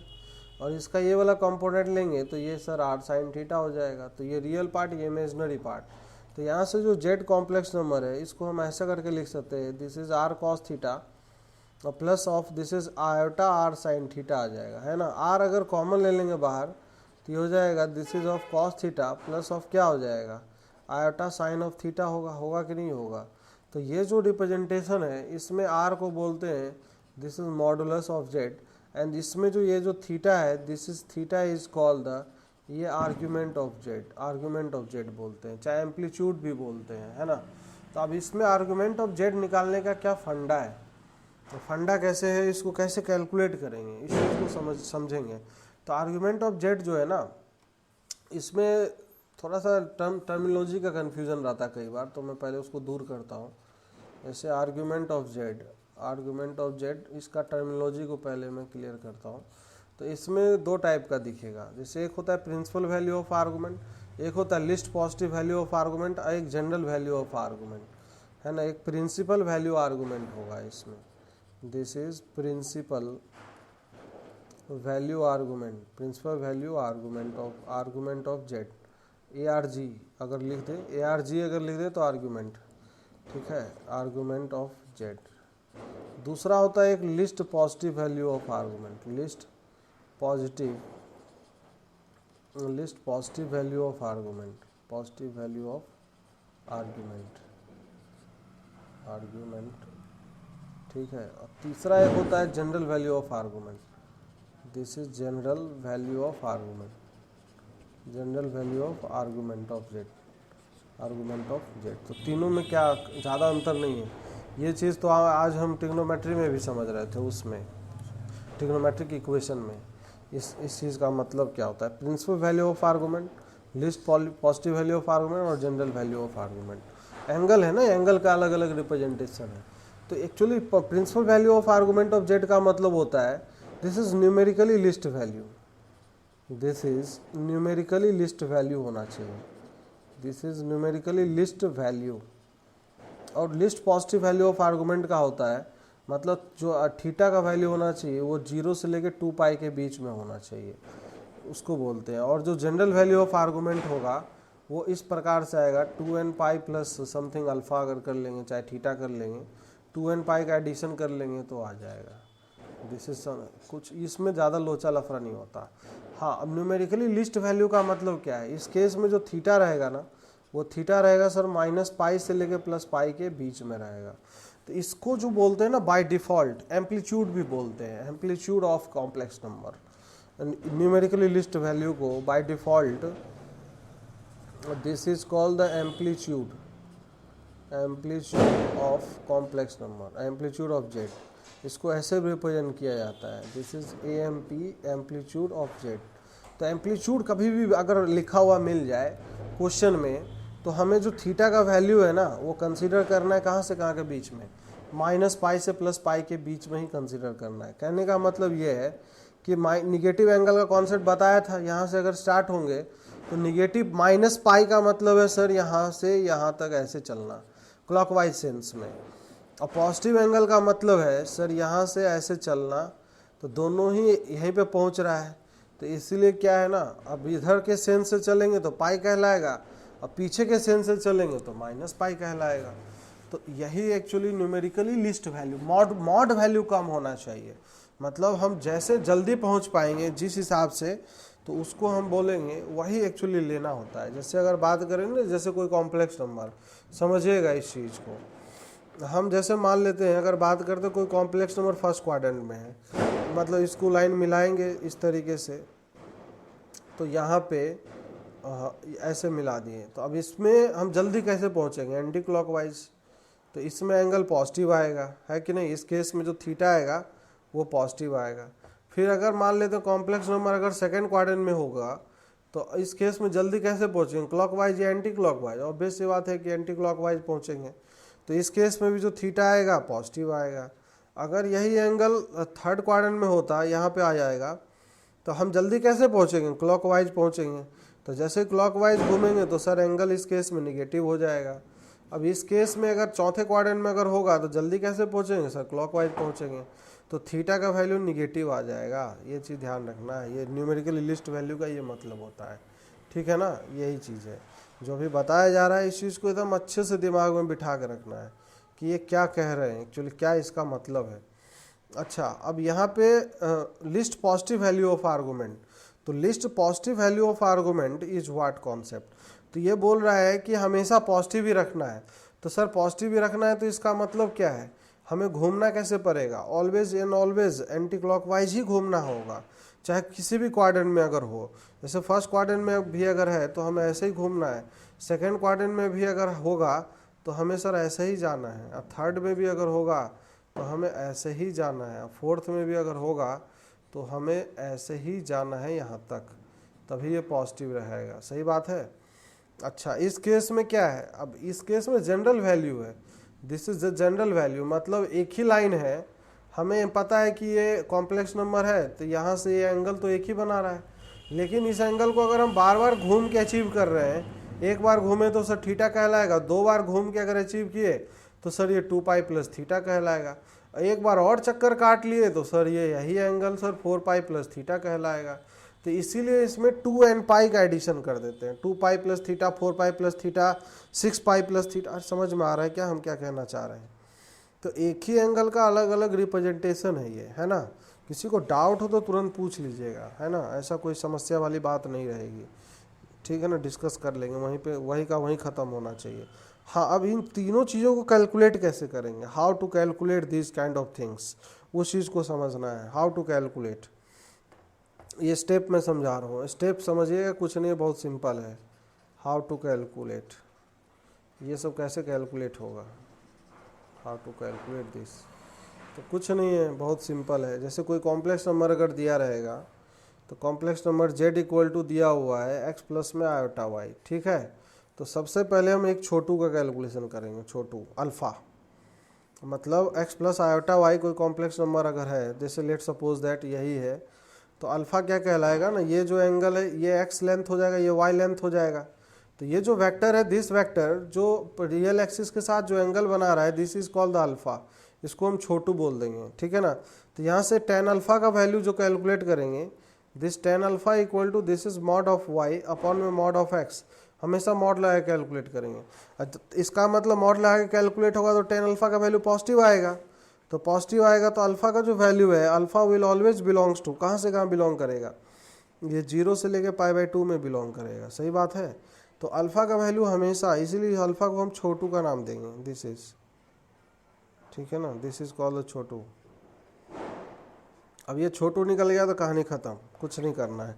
अब देखिए प्रिंसिपल वैल्यू ऑफ आर्गूमेंट था ना, सबसे पहले एम्पलीट्यूड ऑफ जेड, यहाँ पे 3 टेबल बनाएंगे हम, 3 टेबल बना लेंगे। यहाँ पे हम एम्पलीट्यूड ऑफ जेड के लिए समझेंगे, ठीक है, और फिर यहाँ पे समझेंगे list positive value of argument LPA, और यहाँ पे हम समझेंगे इसमें कुछ नहीं करना होता है, जनरल सॉल्यूशन, जनरल सॉल्यूशन में 2n पाई ऐड कर लेंगे, चाहे ये निकाल लें चाहे ये निकाल लें, इसमें कोई झंझट नहीं रहता है। प्रॉब्लम फंसती है एम्पलीट्यूड और LPA में, तो कुछ नहीं करेंगे, क्वाड्रेंट पहले पहचानेंगे, कॉम्प्लेक्स नंबर का कौन सा क्वाड्रेंट है, तो कुछ आराम से, जैसे अगर मान लेते फर्स्ट क्वाड्रेंट अगर है ना, ये कौन है भैया, ये सब आत्मा लोग। हाँ, यहाँ से अगर बात करेंगे तो फर्स्ट क्वाड्रेंट अगर कोई कॉम्प्लेक्स नंबर है, समझिए अगर कोई एंगल है फर्स्ट क्वाड्रेंट में, तो सबसे पहले ये जो एंगल होगा अल्फ़ा, तो फर्स्ट क्वाड्रेंट में एम्पलीट्यूड ऑफ जेड, मतलब एम्पलीट्यूड मतलब क्या समझाया था, जो थीटा का वैल्यू वो कहाँ से कहाँ के बीच में रहेगा सर, -π से +π के बीच में रहेगा। ये दोनों एक ही लाइन को रिप्रेजेंट करता है, तो इसलिए एक पे इक्वलिटी हटा देंगे। तो यहाँ से ये जो अल्फ़ा है और ये जो थीटा है दोनों सेम रहेगा, समझ में आ रहा है। तो इस केस में ये जो थीटा इक्वल टू अल्फ़ा हो जाएगा। अगर सेकंड अगर बात करते हैं, जैसे अगर बात कर ले यहाँ पे, ये जो है, ये जो अल्फ़ा एंगल होता है ये ऑलवेज रियल एक्सिस ही होता है, ये ध्यान रखना है, हम गलती नहीं करना, ये अल्फ़ा छोटू। तो अब इस केस में हमें जो कैलकुलेशन करेंगे इस थीटा के लिए, तो थीटा तो सर हम ये कैलकुलेट करेंगे, तो थीटा का वैल्यू क्या हो जाएगा अल्फ़ा के टर्म्स में अगर कैलकुलेशन करेंगे, तो बताइए what is the value of theta. अरे ये थीटा क्या हो जाएगा देवता लोग, बिल्कुल पाई माइनस अल्फ़ा होगा। समझ में आ रहा है क्या सबको, अब समझ में आना चाहिए, बहुत ज़रूरी चीज़ है ये। नेक्स्ट अगर बात करेंगे, अगर ये इस क्वाड्रेंट में है, इस क्वाड्रेंट में है, इस क्वाड्रेंट में, तो अल्फ़ा छोटू तो हमेशा रियल एक्सिस से ही कैलकुलेट होगा सर अल्फ़ा। अब प्रिंसिपल वैल्यू का बात कर रहे हैं, एम्पलीट्यूड का अगर बात कर रहे हैं, तो ऑब्वियस सी बात है sir, list positive value, numerically least value लेना है, तो हमें ऐसे चलना पड़ेगा, ऐसे चलना पड़ेगा। तो सर ये थीटा कैलकुलेट करेंगे, तो इस थीटा का वैल्यू क्या हो जाएगा बताइए सभी लोग, पॉजिटिव आएगा वैल्यू कि निगेटिव में आएगा वैल्यू, अगर कॉमन सेंस की बात कर रहा हूँ तो क्या होगा वैल्यू बताइए, थीटा और पाई में क्या रिलेशन आएगा, थीटा अल्फा में, वो थीटा इक्वल टू क्या होगा, अल्फा अल्फा माइनस पाई कि माइनस पाई प्लस अल्फा, सोच विचार के जवाब दीजिएगा सभी लोग, ऊपर वाला कि नीचे वाला, पता नहीं सर, आई एम, अच्छा सेम ही है क्या, अच्छा कंफ्यूज हो गए, सही है सेम है, तो कोई बात नहीं है सेम ही है, तो इसका मतलब एक ही होगा, वही आंसर ही होगा, minus pi plus of alpha. तो यहाँ से लेके यहाँ तक अगर जाते चल के पूरा चलते तो सर माइनस पाई होता, लेकिन अल्फ़ा अगर इसमें से हटाना है तो माइनस पाई प्लस अल्फ़ा कर लेंगे तो कोई समस्या नहीं रहेगी, तो थीटा अल्फ़ा में ये रिलेशन रहेगा, कोई दिक्कत नहीं।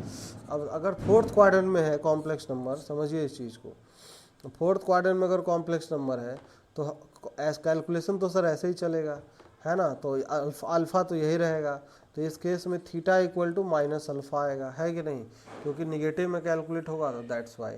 अब लीस्ट पॉजिटिव है एंगल के बारे में बात कर लेते हैं, अगर फर्स्ट क्वाड्रेंट में है तो कोई दिक्कत नहीं है, इसमें भी वही बात होगा, तो फर्स्ट क्वाड्रेंट में है तो सर ये अल्फ़ा, तो थीटा इक्वल टू अल्फ़ा ही आएगा। सेकेंड क्वाड्रेंट में है तो सर इसमें भी वही बात होगा, हम हमेशा ऐसे ही कैलकुलेट होगा, अल्फ़ा ये है तो theta equal to pi minus alpha. Third quadrant में अगर है तो सर अल्फ़ा तो यही एंगल होता है, और ऐसे ही जाएंगे एंटी क्लॉकवाइज सेंस में थीटा, तो theta equal to pi plus alpha आएगा, है कि नहीं। अगर यहाँ पे अगर बात कर ले फोर्थ क्वाड्रेंट में अगर है ऐसे करके, अल्फ़ा तो सर यही होगा, ऐसे करके जाएंगे तो इस केस में जो थीटा होगा तो थीटा इक्वल टू क्या आ जाएगा, बताइए बताइए बताइए, theta equal to 2 pi minus alpha, सही बात है ना, तो कोई समस्या नहीं है इसमें। और जनरल सॉल्यूशन में तो देखो एम्पलीट्यूड निकाल लो, एम्पलीट्यूड ऐसे लिखना है, जनरल सॉल्यूशन में कुछ नहीं करना है, किसी भी क्वाड्रेंट में हो कोई फर्क नहीं पड़ेगा, amplitude theta equal to 2n pi plus of alpha कर देना, प्लस ऑफ थीटा, तो एम्पलीट्यूड ऑफ जेड कर लेना यहाँ पे, एम्पलीट्यूड ऑफ जेड मतलब थीटा, तो this is 2n pi plus of theta. कोई भी एक एंगल लिख सकते हैं, लिस्ट पॉजिटिव वैल्यू भी लिख सकते हैं, चाहे हम एम्पलीट्यूड भी लिख सकते हैं, एक ही बात है, कोई समस्या वाली बात नहीं है। ये तो हो गया पूरा प्रोसेस। अब पूरा प्रोसेस हो गया, अब जो कॉम्प्लेक्स नंबर का मैं एग्जांपल से समझाने जा रहा हूँ तो उस चीज़ को भी कर लेते हैं, कोई दिक्कत नहीं है। अलग अलग 4 क्वाड्रेंट में एग्जांपल लेंगे और कर लेंगे, बहुत ही आसानी से समझ में आ जाएगा, अब तो कुछ है ही नहीं एग्जांपल के तौर पे। इससे पहला एग्जांपल सभी लोग समझेंगे, z इक्वल टू सर दिया हुआ है 1 प्लस ऑफ आयोटा, ये कॉम्प्लेक्स नंबर है, ठीक है। तो इस कॉम्प्लेक्स नंबर को पोलर फॉर्म में रिप्रेजेंट करना है, तो सर r का वैल्यू पहले क्या निकालेंगे, मॉड ऑफ z, तो mod of z under root में X square plus of Y square, तो ये अंडर रूट ऑफ 2 आ जाएगा, है ना।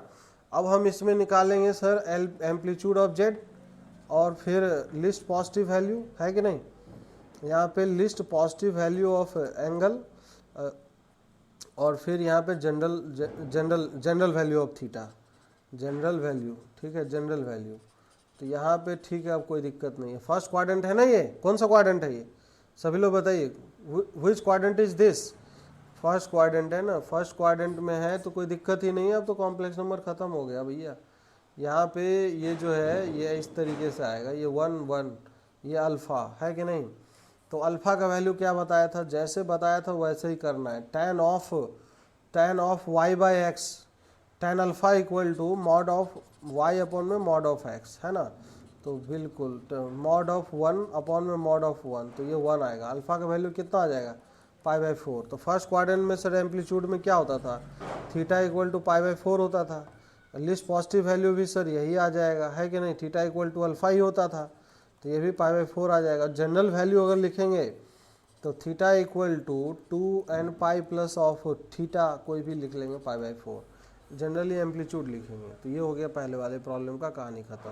तो इसका पोलर फॉर्म रिप्रेजेंटेशन एम्पलीट्यूड अगर यूज करके लिखेंगे, एम्पलीट्यूड ही बाय डिफॉल्ट लिखते हैं, ये ध्यान रखिएगा। तो z इक्वल टू आर क्या होता था, कॉस ऑफ थीटा प्लस में क्या अभी अभी बताए, आयोटा साइन ऑफ थीटा, तो r और थीटा का वैल्यू अब तो रखना है, क्या करना है, √2 हो जाएगा, this is sir cos of pi by 4 plus of this is iota sine of क्या हो जाएगा, पाई बाई 4। कोई समस्या है क्या किसी को, तो इस तरीके से आंसर आता जाएगा। क्वेश्चन नंबर 2, जैसे z इक्वल टू अगर लिख दे सर -1 प्लस ऑफ आयोटा, कौन से क्वाड्रेंट में है, व्हिच क्वाड्रेंट इज दिस, बताइए सभी लोग बताइए, फटाफट बताइए, सेकेंड क्वाड्रेंट में है ना, तो सेकेंड क्वाड्रेंट में वैसे बनाने की ज़रूरत नहीं पड़ेगी, तो यहाँ से ही काम आ जाएगा। Tan of alpha equal to, alpha तो यही होता है हमेशा रियल एक्सिस के साथ, तो मॉड ऑफ वाई, वाई का value sir 1, mod of x -1, mod लेंगे 1 ही आएगा, अल्फ़ा का वैल्यू π/4 आ जाएगा।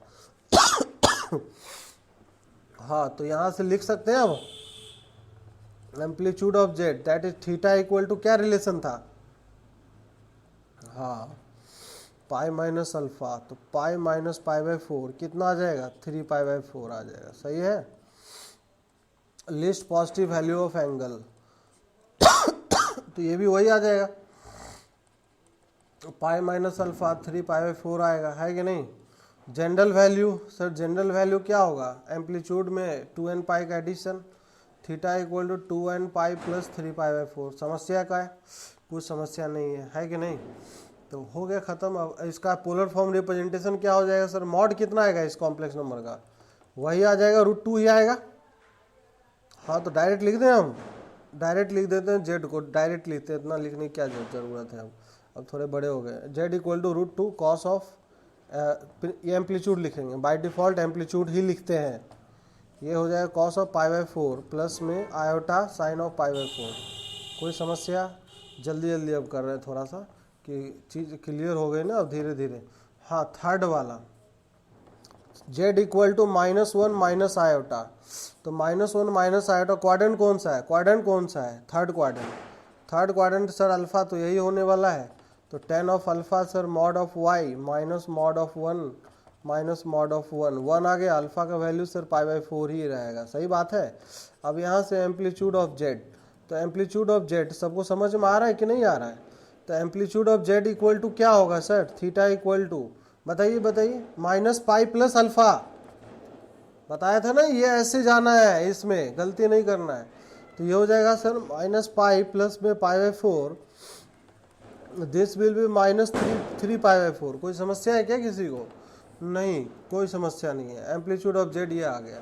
अब लिस्ट पॉजिटिव वैल्यू, इसमें लोग गलती करते हैं, लिस्ट पॉजिटिव वैल्यू ऑफ लेंगे तो सर लिस्ट पॉजिटिव में तो हमेशा एंटी क्लॉकवाइज ही चलना है, तो theta equal to pi plus alpha ही लेना है, तो पाई प्लस π/4 हो जाएगा, तो वैल्यू कितना आ जाएगा, 5π/4 आएगा। सही बात है कि नहीं है। जनरल वैल्यू अब लिख सकते हैं, तो जनरल वैल्यू में एम्पलीट्यूड में सर 2n पाई ऐड कर देंगे, तो sir theta equal to 2n pi plus क्या हो जाएगा, 2n पाई माइनस 3π/4। सही बात है कि नहीं, हो गया ख़त्म। इसका पोलर फॉर्म लिख सकते हैं क्या, पोलर फॉर्म बताइए सभी लोग, पोलर फॉर्म क्या होगा, जेड इक्वल टू, हाँ गलती नहीं करना है, √2 कॉस ऑफ -3π/4 प्लस में, यही सब क्वेश्चन ही आते हैं, यही एग्जाम में क्वेश्चन ही आता है। हर केस को तोड़ तोड़ के मैं बता दूँ इसलिए कि कुछ भी क्वेश्चन आए तो गलती हो ही नहीं सकता, असंभव है गलती होना। जेड इक्वल टू, अगला जो क्वेश्चन है, अगला फोर्थ क्वाड्रेंट में होने वाला है ना, 1 माइनस आयोटा, क्वाड्रेंट कौन सा, फोर्थ क्वाड्रेंट है क्या ये, बिल्कुल सर, तो ये अल्फ़ा हो जाएगा, तो टेन अल्फ़ा का वैल्यू वही चीज़, mod of -1 mod of 1 sir ये 1 ही आएगा, है कि नहीं। तो इसका मतलब अल्फ़ा इक्वल टू सर π/4 ही आएगा। Amplitude of Z equal to theta equal to sir minus alpha होता है, माइनस में π/4, ऊपर से सब लोग देखेंगे ध्यान से। List positive value LPA list positive value of angle क्या था इस केस में, 2π, क्योंकि कुछ याद नहीं है, ऐसे घूमना है, ऐसे एंटी क्लॉकवाइज, कॉन्सेप्ट दिमाग में बैठ गया, गलती नहीं होगा, मैं बार बार बोल रहा हूँ, 2π माइनस π/4, सही है। तो ये 7π/4 आएगा, तो अब हो गया ना ख़त्म। अब general value sir GV, general value क्या हो जाएगा, थीटा इक्वल टू, बोलिए सभी लोग, 2n pi plus amplitude minus π/4। कोई समस्या, लिखने के लिए ये भी लिख सकते हैं 7π/4, वो दोनों एक ही बात है, कहीं जगह मिल सकता है, तो घबराने की बिल्कुल ज़रूरत नहीं है। कभी भी एंगल को अगर पहचानना हो ना कि सेम है कि नहीं है, वो प्लॉट करके देख लीजिए, समझ में आ जाएगा। हाँ, निगेटिव है तो क्लॉकवाइज, पॉजिटिव है तो एंटी क्लॉकवाइज घूम लेंगे, ये कोई बड़ी बात नहीं है। समझ में आया क्या सबको, ये इसमें गलती नहीं ना होगा सबको। बाय डिफ़ॉल्ट मैं एक बार फिर से रिपीट कर दे रहा हूँ कि पोलर फॉर्म में दो ही चीज़ चाहिए, मॉडुलस निकालने में किसी को तकलीफ नहीं होता, सभी लोग हंसी खुशी निकालते हैं। तकलीफ होती है कहाँ पे, एम्पलीट्यूड निकालने में, आर्ग्यूमेंट निकालने में। तो आर्ग्यूमेंट में मैं बताया यहाँ पे इधर से, आर्गूमेंट में सर कितने प्रकार के आर्गूमेंट हो सकते हैं, यहाँ से सभी लोग देखिए, प्रिंसिपल वैल्यू और लीस्ट पॉजिटिव वैल्यू और एक general value of argument. General value of argument हम यूज़ करेंगे कहाँ पे, थोड़ा सा मैं ये भी बता दे रहा हूँ, इसका यूज़ करेंगे हम nth रूट ऑफ यूनिटी जब हम पढ़ेंगे, cube root of unity, nth root of unity, de Moivre's theorem जब हम पढ़ेंगे, तो वहाँ पे हम बताएंगे इस जनरल वैल्यू ऑफ आर्गूमेंट का ज़रूरत वहाँ पे पड़ता है। बाकी ऐसे जनरल वैल्यू ऑफ आर्गूमेंट का ज़रूरत कम पड़ता है। तो कुछ नहीं है, जनरल वैल्यू निकालने के लिए ये जो principal value of argument, amplitude जिसको बोलते हैं, वो निकाल के उसमें ऐड कर देंगे। इसमें amplitude, principal value of argument, amplitude का मतलब वैल्यू -π से +π, फर्स्ट क्वाड्रेंट और सेकंड क्वाड्रेंट में रहे तो सर हम एंटी क्लॉकवाइज घूमेंगे, और थर्ड क्वाड्रेंट और फोर्थ क्वाड्रेंट में अगर होगा तो हम कैसे घूम जाएंगे, किस सेंस कैसे घूमेंगे, किस, हाँ क्लॉकवाइज घूम जाएंगे, इस तरीके से घूम जाएंगे। सही बात है। तो ये सब छोटी छोटी बातें हैं जिसको ध्यान में रखना है, तो इस तरीके से चलते जाएंगे, है ना। तो चलिए इस पे एक आध क्वेश्चन मैं लिख रहा हूँ, सभी लोग करिएगा, छोटा छोटा क्वेश्चन करते हैं, थोड़ा सा प्रैक्टिस हो जाएगा तो सही रहेगा।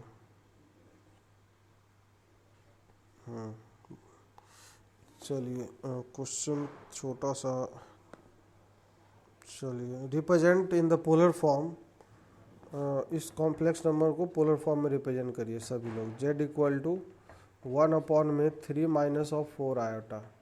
ये जो कॉम्प्लेक्स नंबर है इसको पोलर फॉर्म में रिप्रेजेंट करके बताना है सबको, पोलर फॉर्म में, पोलर फॉर्म में रिप्रेजेंट करना है। चलिए सभी लोग, चलिए इसमें देखते हैं। तो इसीलिए तो दिया गया है प्रॉब्लम। अब इसको पहले क्या करेंगे, हम सर रेशनलाइज कर लेंगे, तो थोड़ा सा इसको कॉन्जुगेट हटा देते हैं। तो कॉन्जुगेट हटाएंगे तो z = ये सर ऊपर में 3 + में 4i, और इससे कॉन्जुगेट से नीचे अगर मल्टीप्लाई होगा तो 9 + 16 कितना आ जाएगा, 25 आ जाएगा क्या, यही होगा ना। इस तरीके से 25 आ गया। सही बात है क्या, इसमें कोई दिक्कत नहीं होनी चाहिए। अब ये जो कॉम्प्लेक्स नंबर है इसका मॉड तो निकाल सकते हैं ना, मॉड ऑफ z क्या आएगा, मॉडुलस ऑफ कॉम्प्लेक्स नंबर। इसका मॉड सभी लोग नहीं निकाल पाएंगे क्या। तो ऊपर वाले का मॉड 3 + में 4i और नीचे वाले का मॉड 25 हो जाएगा, मॉड ऑफ 25। तो 3 + 4i का मॉड कितना हो जाएगा भैया, ये 3 + 5 आएगा ना, ये अंडर रूट में 9 + 16 और ये 25 है, तो 1/5 आएगा ना, मॉड 1/5 आ गया, तो कोई दिक्कत नहीं। अब हमें थीटा निकालना है, तो थीटा निकालने में क्या गड़बड़ी कर दिया आप लोग, इसमें इससे आसान क्वेश्चन तो कुछ हो ही नहीं सकता। 3/25 प्लस में आयोटा 4/25 हो गया। अभी अभी बताया था सर, पहले छोटू निकालेंगे अल्फ़ा, तो this is tan of alpha equal to क्या, tan of alpha equal to क्या बताया था, मॉड ऑफ y अपॉन में मॉड ऑफ x बताया था कि नहीं। तो मॉड ऑफ y 4/25 अपॉन में दिस इज 3/25 बताया था। तो दोनों का मॉड, ये भी मॉड और ये भी मॉड, तो कैलकुलेट होके 4/3 आ गया कि नहीं। तो यहाँ से जो आएगा this is alpha equal to क्या आ गया, tan इनवर्स में 4/3 आ गया, है कि नहीं। अगर सही सही नहीं आया तो ऐसे लिख सकते ना tan इनवर्स में, उसमें बुराई क्या है, ऐसे लिखने में कोई समस्या थोड़ा है, लिख सकते हो। हाँ, तो अब यहाँ से हो गया ना ख़त्म, कॉम्प्लेक्स नंबर को आप रिप्रेजेंट कर लीजिए मॉड उस फॉर्म में। तो z = 1/5, तो सर ये हो गया इसका मॉड, और ये कॉस ऑफ थीटा, तो cos of theta equal to alpha हो जाएगा इस केस में, होगा ना, क्योंकि फर्स्ट क्वाड्रेंट में है, तो थीटा इक्वल टू अल्फ़ा हो जाएगा, तो कोई दिक्कत ही नहीं है। तो cos of tan inverse of 4/3 ये हो जाएगा, और फिर आयोटा टाइम्स में क्या हो जाएगा, साइन ऑफ tan इनवर्स 4/3 आ जाएगा आंसर। इस तरीके से आंसर दिखाई देगा, आंसर देखने का तरीका बदल जाएगा, लेकिन आंसर तो वही रहेगा ना, आंसर थोड़े बदल जाएगा। तो इस तरीके से करना है क्वेश्चन को, घबराना नहीं है, घबरा के अगर क्वेश्चन करेंगे तो गलती हो जाएगा, हो सकता है सिंपल प्रॉब्लम ही गलत हो जाए, और थोड़ा सा पेशेंस रख के करेंगे तो सब कुछ सही आएगा। अगला क्वेश्चन करते हैं। क्वेश्चन अगला क्वेश्चन दिया हुआ है, फाइंड द एम्पलीट्यूड ऑफ, ये थोड़ा ठीक प्रॉब्लम है, सही से करिएगा, क्योंकि बताए थे ट्रिग्नोमेट्री जिसका कमज़ोर होगा वो कभी नहीं कर पाएगा अगला प्रॉब्लम। थोड़ा सा सब चीज़ों को इंटीग्रेट करके चलिए। Amplitude of this is 1 - of cos of theta and minus times of this is iota sine of theta, ये इस तरीके से है, इसका एम्पलीट्यूड फाइंड आउट करना है। तो ऑप्शंस दिया हुआ है, first option is 1/2 times of pi minus of theta, and option number B is this is θ/2, option number C is minus of pi/2 plus of θ/2, and option number D is given as pi/2 plus of θ/2. This is the option. और इसमें दिया हुआ है theta का value sir 0 से लेके pi/2 के बीच में है। चलिए सभी लोग देखते हैं कितना लोग सही से निकाल पाते हैं। समस्या वाली बात नहीं है, समझिए इस चीज़ को ना कि यार मतलब गलती क्यों हो रहा है, वाई मिस्टेक।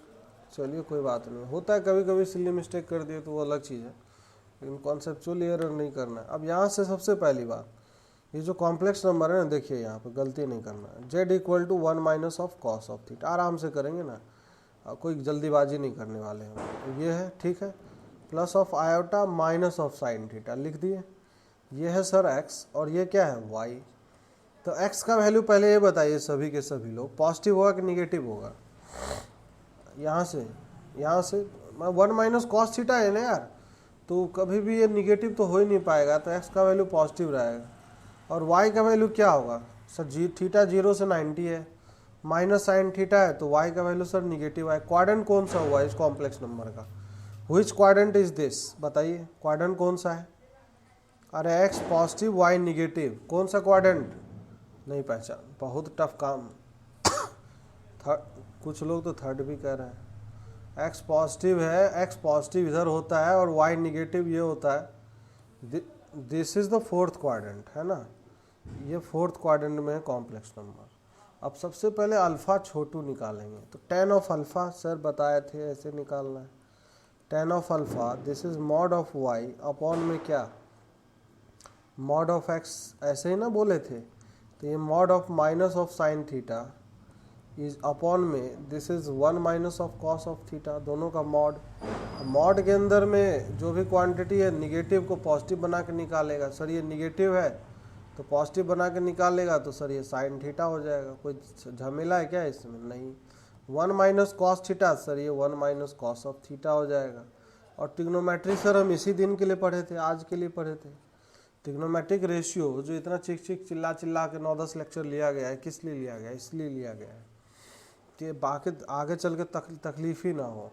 तो साइन थीटा को ये 2 साइन θ/2 इंटू ये हो जाएगा सर कॉस θ/2। कोई झमेला है क्या इसमें, नहीं है।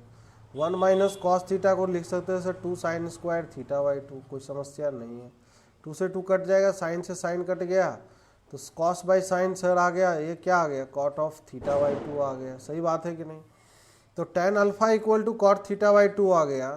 तो अभी तो सर हम कुछ कर नहीं सकते, लेकिन हमें इसको पहले क्या करना पड़ेगा, हमें चेंज करना पड़ेगा ना। इसको कैसे चेंज करेंगे बताइए। हाँ, इसको लिख लेंगे सर tan ऑफ π/2 माइनस में θ/2 लिख लेंगे। कोई समस्या है क्या, नहीं, बिल्कुल समस्या नहीं है। अब अल्फ़ा का वैल्यू लिख लेंगे सर, क्या आ जाएगा, π/2 माइनस θ/2 आ जाएगा। अब यहाँ पे हम जानते हैं ये जो कॉम्प्लेक्स नंबर z है, complex number z in the fourth quadrant, तो फोर्थ क्वाड्रेंट में अगर होता है तो एम्पलीट्यूड ऑफ z क्या होता है, एम्पलीट्यूड ऑफ z में रिलेशन बताया था ना, तो सर ये माइनस अल्फ़ा के बराबर होता है, तो माइनस लगाना ना भूलेंगे। तो ये हो जाएगा, नहीं तो गलती हो जाएगा, माइनस π/2 प्लस ऑफ θ/2 आएगा। तो which option is correct sir, कौन सा ऑप्शन करेक्ट है, minus option number C correct है कि नहीं है, ऑप्शन नंबर सी करेक्ट है। बहुत टफ क्वेश्चन नहीं था, ऐसे क्वेश्चन आएंगे एग्जाम में। हाँ बताइए।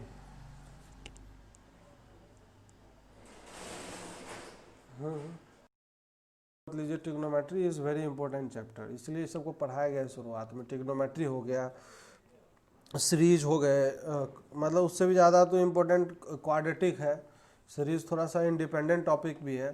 तो ये सब जो शुरुआत का टॉपिक से एकदम अच्छा होना चाहिए आगे की चीज़ों को टैकल करने के लिए, है ना, क्योंकि बाकी तो कुछ रहता नहीं है, बाकी थोड़ा कॉन्सेप्ट जाने क्वेश्चन होने लग गए। तो चलिए आगे और भी क्वेश्चन वगैरह करेंगे, कल हम और भी कई सारी बातें पढ़ने लग जाएंगे धीरे धीरे कॉम्प्लेक्स नंबर में।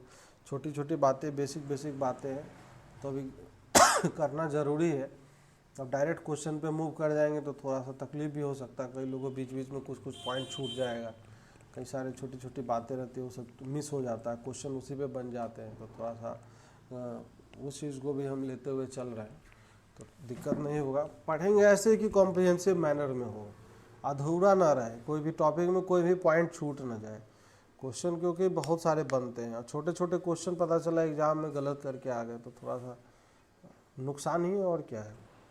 तो चलिए हम कल मिलते हैं और कल बातें करते हैं, बाकी और किसी को कुछ डाउट हो तो पूछ सकते हैं, बाकी हम